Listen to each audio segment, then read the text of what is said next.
गुरुवार को अवैध कोयला खनन मामले में गिरफ्तार ईसीएल के पूर्व और वर्तमान जीएम सहित लगभग 7 अधिकारियों और कर्मचारियों को आसनसोल की विशेष अदालत में पेश किया गया। केंद्रीय जांच ब्यूरो सीबीआई ने बुधवार की रात कोयला तस्करी के मामले में मदद करने के आरोप में एक मौजूदा और पूर्व अधिकारी तथा कार्यकर्ता को गिरफ्तार किया है। कलकत्ता में निजाम पैलेस से उन्हें केंद्रीय बलों की सुरक्षा में सड़क मार्ग से 4 वाहनों में सीबीआई की विशेष अदालत में लाया गया। बता दें कि कोयला माफियाओं से 60 के आरोप में सीबीआई ने बड़ी कार्रवाई करते हुए ईसीएल के एक महाप्रबंधक, 3 पूर्व महाप्रबंधक, 1 प्रबंधक तथा 2 कर्मियों को सीबीआई ने कोलकाता में गिरफ्तार किया। गिरफ्तार किए गए आरोपियों में जीएम एससी मोइत्रा, पूर्व जीएम अभिजीत मल्लिक, सुशांत बनर्जी, सुरक्षा प्रमुख तन्मय दास, एरिया सिक्योरिटी प्रमुख देवाशीष मुखर्जी, मैनेजर मुकेश कुमार तथा कर्मियों में रिंकू बेहरा गिरफ्तार किए गए हैं। आरोप है कि इन लोगों की कोयला माफियाओं से गहरी साठगांठ। वहीं कल ही ईडी ने कोयला तस्करी के मामले में जयदेव मंडल और गुरुपद माझी की 23 करोड़ 40 लाख की संपत्ति जब्त की थी। गौरतलब है कि नवंबर 2020 में ईसीएल के 2 महाप्रबंधक समेत 5 अधिकारी पर सीबीआई ने अवैध कोयला कारोबार मामले में एफआईआर दर्ज किया था। इस मामले में ईसीएल के महाप्रबंधक AK धर, जेसी राय, मुख्य सुरक्षा अधिकारी तन्मय दास, काजोड़ा एरिया सुरक्षा अधिकारी देवाशीष मुखर्जी तथा कुनस्तुरिया के सुरक्षा इंस्पेक्टर धनंजय राय पर सीबीआई ने मामला दर्ज किया था। इसमें छापेमारी के दौरान ही धनंजय राय की मौत हो गई।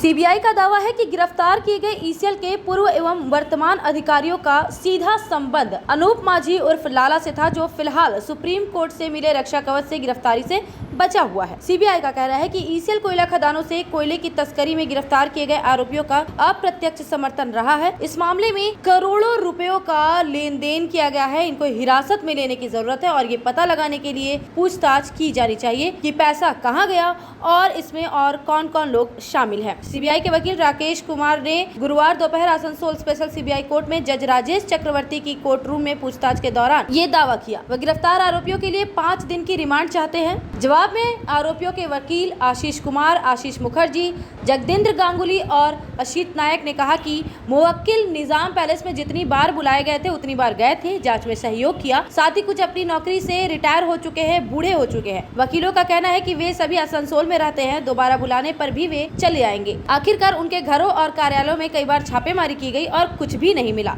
इसलिए उन्हें जमानत दी जाए। करीब 2 घंटे की पूछताछ के बाद जज राजेश चक्रवर्ती ने ईसीएल के मौजूदा महाप्रबंधक एससी मोइत्रा, 3 पूर्व महाप्रबंधकों सुशांत बनर्जी, अभिजीत मल्लिक और तन्मय दास, सुरक्षा कर्मियों मुकेश कुमार, रिंकू बेहरा और देवाशीष मुखर्जी को रिमांड पर लेने का निर्देश दिया। मामले की अगली सुनवाई 18 जुलाई को होगी। उसी दिन न्यायाधीश ने 7 को फिर से आसनसोल की सीबीआई अदालत में पेश करने का निर्देश दिया। অভিযোগ করা হয়েছে যে আমাদের কাছে তো অ্যাডমিনিস্ট্রেটিভ পাওয়ার কিছু নেই, যে পুলিশকে বলা হচ্ছে পুলিশ যেন অ্যাকশন নেয় এই কোল ফিল্টারেজের ম্যাটারটা, so that can be sorted out. কারণ আমরা বললে at best we can say before the police officers or the commissioner or the district magistrate, and we have done so. Thereafter nothing remains for us to do. কার কার কাছে অভিযোগগুলো করেছিল? আপনারা বলেছেন যে মুখ্যমন্ত্রীকেও জানানো হয়েছে এই বিষয়টা। কার কার কাছে অভিযোগ জানাচ্ছে? উনি কমিশনারকে, আমাদের আসানসোলের কমিশনারেটকে দেওয়া হয়েছিল, তারপরে কনসার্নিং মিনিস্টারকে দেওয়া হয়েছে এবং স্টেট হাই পুলিশিয়াল অফিসিয়ালসদের দেওয়া হয়েছে। Everywhere he has. মুখ্যমন্ত্রীকেও দিয়েছিল? মুখ্যমন্ত্রী ব্যাপারটা আমি ঠিক পার্টিকুলারলি আমার কাছে সেই চিঠিটা নেই। আমার কাছে বাঞ্চ। আপনি বললেন আদালতে কোথায় না ওখান থেকে ওই আদালতে আপনি বলেছেন যে মুখ্যমন্ত্রীকে জানানো হয়েছে। হ্যাঁ, যে এই ধরনের চেক করা যাচ্ছে না, সেটা চেক করা যাচ্ছে না, সেটা বলা হয়েছে স্টেট অ্যাডমিনিস্ট্রেটিভ হেডকে বলা হয়েছে যে আমরা চেক করতে পারছি না, আমাদের কাছে কোনো পাওয়ার নেই। আমরা যখনই রেডে যাই সিআইএসএফকে নিয়েই যাই এবং সিআইএসএফ আমাদের সঙ্গে থাকে, কিন্তু তো আমাদের তো তার বাইরে আর কি কিছু অনিয়ম যে হচ্ছে আর সন্দেহ থেকেই কি করেছিলেন এটা? কিসের অনিয়ম? মানে বেনিয়ম হচ্ছে, বেনিয়ম ওদের কাছে যখন যখন ইনফরমেশান এসছে, the moment the information come before the public survey, so far as my calamity is concerned, he immediately rushed to the respective officials to restrain that part. স্টেটের হায়ার অ্যাডমিনিস্ট্রেটিভ লেভেলকে জানানো মানে হয়েছে। সর্বোচ্চ যিনি পদাধিকারী তাকেও তাও জানানো জানানো হয়েছে এবং সেই কাগজ তিনি সিবিআইকেও দিয়েছে। তো এটা কি মনে করছেন যে পলিটিক্যাল মোটিভেটেড? না, এইসব কথা আমি পলিটিক্যাল ব্যাপার সিবিআইয়ের দাবি তিনি অনুপ মাজির থেকে টাকা নিয়েছেন তেমন সন্দেহ করছে তারা। কারণ সিবিআই কি করছে, ইট ইজ দেয়ার জব। আমি since I am a defence lawyer, I can exclusively give coverage about the defence, what sort of defence I need and I have taken before the honour. अगर ये plastic नहीं रहता sir तो मेरा बच्चा लोग आज मर जाता।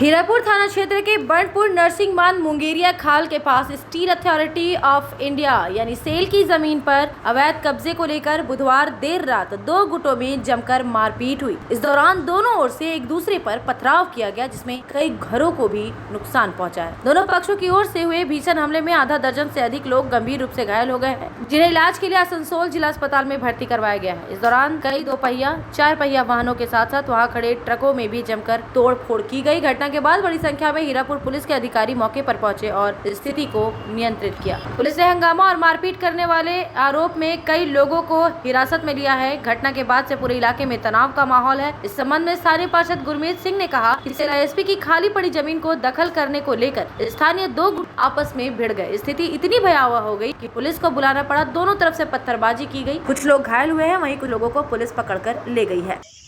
यहाँ पर कुछ इसरो का ज़मीन है, वैकेंट ज़मीन, उसको ऑक्यूपाई करने के लिए 2 ग्रुप है। उसको लेकर आपस में उन लोगों का में मारपीट हुआ है और इसमें दोनों पक्ष इतना ज़्यादा इन्वॉल्व हो गया कि एक दूसरा का गाड़ी तोड़ा गया है और एक दूसरा पर पत्थरबाजी किया गया है, जिसमें दोनों पक्ष के लोग इंजर्ड हुए हैं और पुलिस अभी आई है, अपनी कार्रवाई कर रही है। जो कानूनी प्रक्रिया है उसके लिए वो लोग काम कर रहे हैं। कुछ घर भी है, बना हुआ घर भी, उस पर कब्जा भी करने के विचार है। हाँ, ये जो है एक्चुअल इसको की वैकेंट जगह है, इसलिए हर पक्ष कब्जा करने का चाह रहा है। वो बना हुआ है या नहीं बना हुआ या बनाना चाह रहा है, इसी को लेके दोनों में पक्ष में झगड़ा हुआ है और इतना ज़्यादा आपस में लोग मारपीट कर लिया है कि दोनों पक्ष का पूरा मोहल्ला एक दूसरे पे पत्थरबाजी किया है और महिलाएं और पुरुष दोनों तरफ से जख्मी हुए हैं, जिन्हें तात्कालीन हॉस्पिटल लेके जाया गया है और उनका इलाज चल रहा है। बाकी जिन लोगों ने आपस में मारपीट की है, पुलिस के पास उनकी डिटेल है, वो उनको अभी गिरफ्तार करने के प्रक्रिया में है। कौन लोग किया ये पता है? ये लोकल यहाँ के मोहल्ले के लोग ही आपस में, कोई बाहर का कोई नहीं, यहीं के दोनों सामने सामने रहने वाले 2 पक्षी हैं। अब ये जो प्रपोजल आया है ये बहुत ही घातक प्रपोजल आया है। Federation of south Bengal chamber of commerce and industries फॉस्बेकी की ओर से पश्चिम बर्धमान के जिला शासक एस अरुण प्रसाद को ज्ञापन सौंपा गया। इससे पहले कन्यापुर से एक रैली निकालकर वे डीएम कार्यालय पहुंचे। केंद्र सरकार द्वारा पैकेट फूड पर जीएसटी लगाने के प्रस्ताव का विरोध किया। पश्चिम बर्धमान जिला शासक के मार्फत उन्होंने देश के वित्त मंत्री, गृह मंत्री से गुहार लगाई है कि इस तरह के फैसले वापस लिए जाए, क्योंकि इससे महंगाई और बढ़ेगी। इसके बाद आसनसोल आश्रम मोड़ स्थित पार्वती होटल में पत्रकार सम्मेलन किया गया। पत्रकारों को संबोधित करते हुए संगठन के अध्यक्ष आरपी खेतान ने कहा कि जिस तरह से जीएसटी काउंसिल पैकेट दूध, लस्सी आदि पर जीएसटी लगाने का फैसला लिया है वह अनुचित है और इसे वापस लेना चाहिए। उन्होंने यह भी कहा कि जीएसटी काउंसिल में यह फैसला सर्वसम्मति से लिया गया है। जीएसटी काउंसिल में केंद्र के साथ राज्य सरकार के वित्त मंत्री भी शामिल होते हैं। तो क्या ये समझा जाए कि इस जन विरोधी फैसले में इस राज्य के सरकार की भी हाँ है। उन्होंने कहा कि संगठन की तरफ से आवेदन निवेदन की नीति अपनाई गई है, लेकिन बहुत जल्द संगठन की ओर से छोटी छोटी रैलियां निकाली जाएंगी और आसनसोल दुर्गापुर में सेंट्रल रैली निकालने का भी प्रस्ताव है। स्वाधीनता के बाद से अभी तक जो खाद्य सामग्री थी उनको टैक्स से आउट रखा गया था, बाहर रखा गया था। टैक्स की परिधि से ये हमेशा और बिक्री कर की परिधि से बाहर था। अब ये जो प्रपोजल आया है ये बहुत ही घातक प्रपोजल आया है। मैं उदाहरण देके आपको बताता हूँ कि ये किसके लिए घातक है। ज़्यादा दुकानदार तो अपने घर से देगा नहीं, दुकानदार तो उसके ऊपर टैक्स लगा करके बेचेगा। जैसे चीनी है, चीनी 40 रुपये किलो लगभग अमूमन बाजार में बिक रही है। उसके ऊपर 5% माने कितना हुआ, 2 रुपये किलो। तो 40 की चीनी 42 रुपये बिकेगी। आटा क्या भाव बिक रहा है, 30 रुपये के लगभग, उसको 5% लगेगी तो कितना दाम हो गया, 31.5, 1.5 रुपया किलो वो ज़्यादा बिकेगी। तो ये क्या कर रही है सरकार, ऐसे ही पहले महंगाई है और इस महंगाई के दौर के अंदर में चीज़ों को के दाम के अंदर में इस अप्रत्याशित वृद्धि जो होने जा रही है, इसका बहुत बुरा असर अर्थव्यवस्था पर और आम नागरिकों पर पड़ेगा। जो हमारे उपभोक्ता हैं, कंज्यूमर्स हैं, उनके ऊपर बहुत गहरी मार पड़ेगी इससे। वहीं फॉस्बेकी के महासचिव सचिन राय ने कहा कि आजादी के बाद बीते 75 सालों में ऐसा कभी नहीं हुआ कि पैकेट दूध और लस्सी जैसे उत्पादों पर टैक्स लगाया गया हो, लेकिन आज जब हम आजादी का 75वां साल मना रहे हैं, ऐसे में इस तरह से इन उत्पादों पर टैक्स लगाना कहाँ तक जायज। उन्होंने कहा कि अब तो ऐसा लग रहा है कि सरकार किसी के मरने पर भी उस पर टैक्स लगाने की सोच रही है। 75 বছর স্বাধীনতা দিবস আমরা পালন করতে চলেছি, সেখানে আমাদের এক্সপেকটেশন হচ্ছে জনগণকে কিছু সুরাহা দেওয়া, কিছু সুবিধা দেওয়া। তার পরিবর্তে আমরা কি পেতে যাচ্ছি না, খাবার জন্য যেগুলো লস্যি, যেগুলো দই ঘি, এইসব খাবার যেগুলো গরিব মানুষরা ব্যবহার করে, বাটার মিল্ক, এইগুলোর উপরে জিএসটি হচ্ছে, যেটা আজ পর্যন্ত কোনোদিন এর উপরে জিএসটি বা কোনো ট্যাক্স ছিল না, না কোনো সার্ভিস ট্যাক্স, না কোনো জিএসটি, না কোনো ট্যাক্সের দিয়ে ছিল না। আমরা আশা করব সবসময় যে এই সমস্ত খাদ্যগুলোকে তার ট্যাক্সের আওতার বাইরে রাখা, তা না করে এখন সেন্ট্রাল গভর্নমেন্ট এবং স্টেট যাই বলুন, জিএসটি কাউন্সিল এটা করেছে, এখানে সবাই ইনভলভ আছে, সব স্টেট সেখানে আছে, প্রতিনিধি আছে সেখানে। অতএব আমরা এটা প্রতিবাদ করছি এবং সারা দেশব্যাপী এটা প্রতিবাদ হচ্ছে। আমাদের যেটা অর্গানাইজেশন আছে ক্যাট, তারা প্রতিবাদ করছেন যে এটাকে রিমুভ করার জন্য, এটা যেন উইথড্র করা হয়। এবার মনে হচ্ছে কি যে আমাদের মরতে গেলে মরার আগে কিন্তু জিএসটি দিয়ে যেতে হবে, কারণ হচ্ছে হসপিটালের উপরে জিএসটি কিন্তু প্রয়োগ করেছে। इस प्रेस कॉन्फ्रेंस पर पवन गुटगुटिया, संजय तिवारी, सचिन बलोदिया, गुरविंदर सिंह, मनोहर पटेल, मनदीप सिंह लाली, श्रवण अग्रवाल, मनोज साहा, रमाकांत सिंह सहित बराकर से लेकर पानागढ़ तक के विभिन्न व्यावसायिक संगठन के प्रतिनिधि शामिल हुए। यार एक बात पूछूं? हाँ बोलो, इसमें पूछने वाली क्या बात है? तुम्हारे घर के फर्नीचर बहुत आकर्षक लगता है बहुत महंगा है। अरे नहीं, उतने महंगे नहीं, रीजनेबल रेट पर ही लिए। अच्छा, आओ मैं तुम्हें अपना दीवान सेट दिखाती हूँ। डिजाइन तो बहुत एट्रैक्टिव है, लगता है क्वालिटी में दम नहीं होगा। कौन कहता है? ये फर्नीचर वर्ल्ड क्लास है, प्योर सागवान के, क्वालिटीदार और टिकाऊ भी। क्या सच में? हाँ, तुम्हें भी फर्नीचर लेना हो तो फर्नीचर वर्ल्ड एक बार जरूर जाना। वहाँ फर्नीचर के एक से बढ़कर एक कलेक्शन, वो भी तुम्हारे बजट में। साथ ही वहाँ फाइनेंस फैसिलिटी भी उपलब्ध है। सच में? तब आज ही अपना हबी को कहूँगी फर्नीचर वर्ल्ड चढ़े। फर्नीचर लवर्स की पहली पसंद, जीटी रोड, शनि मंदिर के सामने, नूरुद्दीन रोड, आसनसोल।